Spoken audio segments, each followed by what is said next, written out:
Molt bones, benvinguts un dia més aquí al Territori de la Bèstia de Cul!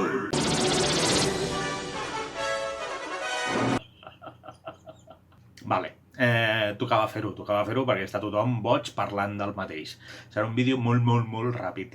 Spider-Man No Way Home, Spider-Man sense camí cap a casa, perquè ens entenguem. Parlaré 5 cèntims de l'esperadíssim tràiler de Spider-Man No Way Home que acaba de rebentar les xarxes el dia d'avui. Si la gent ja tenia el hype per sobre dels núvols, ara mateix ja està més enllà de l'estratosfera, està volant per l'espai directament, perquè la gent s'ha quedat molt flipada amb el tràiler, sincerament. A veure, està molt bé el tràiler, la veritat és que ensenya molt poquet, lo just perquè facis tantetes i tinguis ganes d'anar corrents al cinema el mateix dia d'estrena. He de dir que probablement feia anys que no veia tanta falera per una pel·lícula. I quan dic anys, vull dir que jo me n'hauria d'anar a l'adolescència. Sé que hi ha moltes ganes, tothom sempre està molt boig per veure les noves pel·lícules de Marvel o de DC, en aquest sentit. Em recordo com quan es va estrenar el primer Batman, el del Tim Burton. La veritat és que les ganes que li està posant la gent de veure aquesta pel·lícula són desorbitades. És increïble el que està provocant i les ganes que té la gent de veure aquesta nova pel·lícula, aquesta nova entrega de Spider-Man. Sony, Marvel i Disney s'estaran fregant les mans d'una manera bestial després de tot el que està passant el dia d'avui amb l'estrena d'aquest tràiler i sobretot amb la història aquesta de la filtració que hi ha hagut un dia abans. I sincerament el tràiler la veritat és que ensenya poquet i crec que jo ja no ensenyaria res més. O sigui, jo em quedaria aquí. Queden poquets mesos per l'estrena de la pel·lícula. No cal que ensenyin més actors o més històries. Sincerament, jo crec que no cal que ensenyin res més. A mi directament ja podríem saltar l'estrena de la pel·lícula quan toqui, al desembre. I res més, i aquí és on jo especularé. Aquí ara em llançaré a la piscina directament i faré una petita especulació, reflexió a partir del que he vist en el tràiler, sense liar-me excessivament. La gent està comentant moltes coses, la gent està analitzant el tràiler, està anant als detalls, està mirant-se els fotogrames, a veure si rasquen a algun personatge que no s'ha vist, si hi ha alguna cosa desenfocada o a les ombres per dir que ja tenim els 6 sinistres, a veure què podem rascar, a veure si realment es compliran les expectatives. Jo crec que la gent es fotrà una hòstia descomunal. Hem de pensar una cosa. Disney, Marvel, es tracta d'una pel·lícula que s'estrenarà al Nadal. Una pel·lícula nadalenca. La gent potser s'està oblidant d'això. I quina pel·lícula per excel·lència és la més típica de Nadal? Un clàssic de tota la vida, que tothom se'l sap de memòria. Potser les generacions més joves el desconeixen, però és una d'aquestes pel·lícules que, segons a quina hora posis la televisió durant el Nadal, és probable que en qualsevol canal te l'acabin passant. Un clàssic de l'any 40 i pico. El clàssic de Frank Capra, Que bello és vivir, no? O sigui, directament és la pel·lícula per excel·lència dels Nadals. Al marge de El conte de Nadal, el clàssic del Dickens, no? Llavors, és Disney. Veient el tràiler de Spider-Man, al final el que s'amaga darrere d'aquest Spider-Man No Way Home és una pel·lícula nadalenca de superherois. Pel·lícules que podríem arribar a tenir en compte després del que acabo d'especular, de llançar aquí, pam. Tenim, per una banda, El que bello és vivir, del Frank Capra, El conte de Nadal, versions s'han fet moltes, també tenim aquella del Bill Murray, no? De los fantasmas atacan al jefe, i versions diferents i més modernes, com aquella que va protagonitzar el Nicolas Cage de Family Man, que tenen aquest esperit nadalenc, no? Que parlen de personatges, d'un personatge, generalment, que està d'alguna forma enfonsat, frustrat, acabat, que ha arribat a un límit a la seva vida i necessita canviar-ho. I per art de màgia, per algun fenomen paranormal, per alguna espècie d'oracle, en el cas de Que bello és vivir, era un àngel que d'incògnit se li presentava al protagonista i li concedia el desig de no haver existit mai, i el personatge acabava emergent amb una realitat alternativa en el que ningú el recordava, ningú el coneixia, bàsicament perquè ell no havia nascut mai en aquella realitat, no?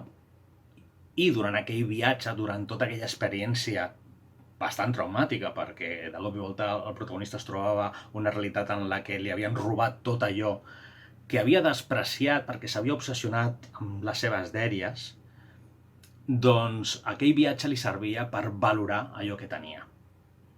Igual que, en el cas de Conte de Nadal, es tracta de la història d'un personatge, ho simplificarem, dolent, per excel·lència, que arrel de la visita dels 3 fantasmes del Nadal, el del passat, el present i el futur, acaba entenent la realitat que l'envolta d'una altra manera, coneixent a través d'aquesta experiència a la gent que l'havia acabat envoltant, o recordant coses del passat, o veient què li podria deparar en el futur, de forma que tot aquest cúmul d'experiències l'acabaven reinventant com a persona. El personatge, d'alguna forma, a través d'aquesta visita d'aquests fantasmes, acabava renaixent. No? I en el cas de la història de Family Man, era precisament a la inversa, no? Era un personatge d'èxit, un personatge que ho tenia tot, però un personatge que era egoista, que s'havia oblidat de tothom, no li importava res més que ell, diners i triomfar, no? I precisament l'àngel que se li presentava li oferia l'oportunitat de veure com seria una versió de la seva vida si hagués tingut una família, una dona, una descendència, els crius, de com seria aquella vida, no? I arrel d'aquesta experiència, doncs el personatge canviava, feia un clic, no? I aquí és on vaig a parar el que crec que ens depararà la pel·lícula de Spider-Man No Way Home.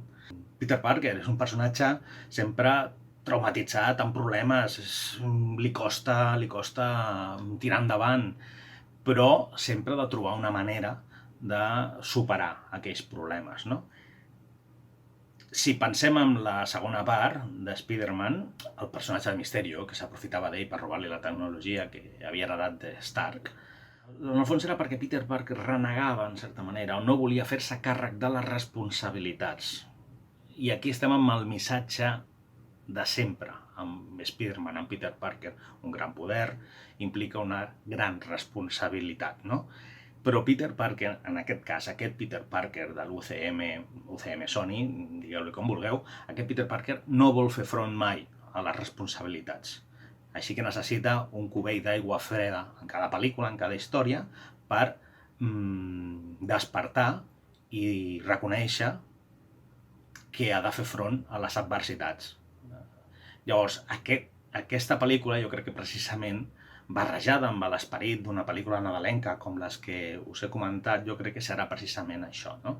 És igual com s'articula al final tot, és igual si al final és un accident provocat per un encantament fallido, si es tracta d'una distorsió del multivers provocada pel personatge de Kang, o si simplement es tracta d'una experiència catàrtica que el Doctor Strange li vol fer viure a Peter Parker perquè aprengui que ha de saber fer front a les adversitats, als problemes, no? O sigui, tenim un Peter Parker que està sucumbint a l'agòbio, a les adversitats que li està representant el fet de ser una figura mediàtica coneguda on no té privacitat, on està sent linxat per tothom, algo que crec que tindrà molt a veure, que parlarà d'alguna forma d'alguns linxaments mediàtics que avui dia es tenen a les xarxes socials, i jo crec que d'alguna forma la pel·lícula tocarà d'una manera més o menys sutil, això ja ho veurem,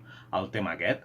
La qüestió és que aquest personatge, aquest Peter Parker, que vol defugir la seva responsabilitat enfrontant-se al món, fugir de la manera més ràpida, que és fer oblidar a tothom, esborrar-li la memòria a tothom per resetejar i tornar a ser feliç en la ignorància, diguem. Doncs jo crec que aquesta experiència amb els fantasmes del multivers que venen d'altres realitats, aquests 6 villans, aquests 6 personatges que es trobarà, no seran els 3 fantasmes del present, passat i futur, però seran els 6 sinistres.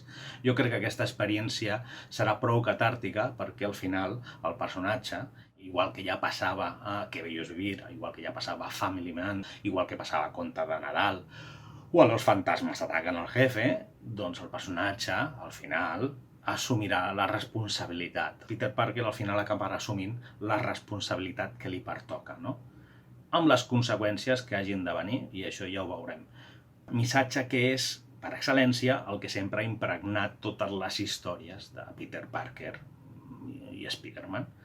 I ja està, no sé si encertaré o no, però bueno, aquí ho llenço, aquí deixo el vídeo, les meves especulacions, i d'aquí uns mesos, no gaires, podrem veure la pel·lícula i sortir de dubtes. I ja està, fins aquí les meves reflexions sobre el tràiler de Spider-Man No Way Home. Una abraçada ben forta, cuideu-vos molt, i ens veiem aquí en el territori de la bèstia de Krull.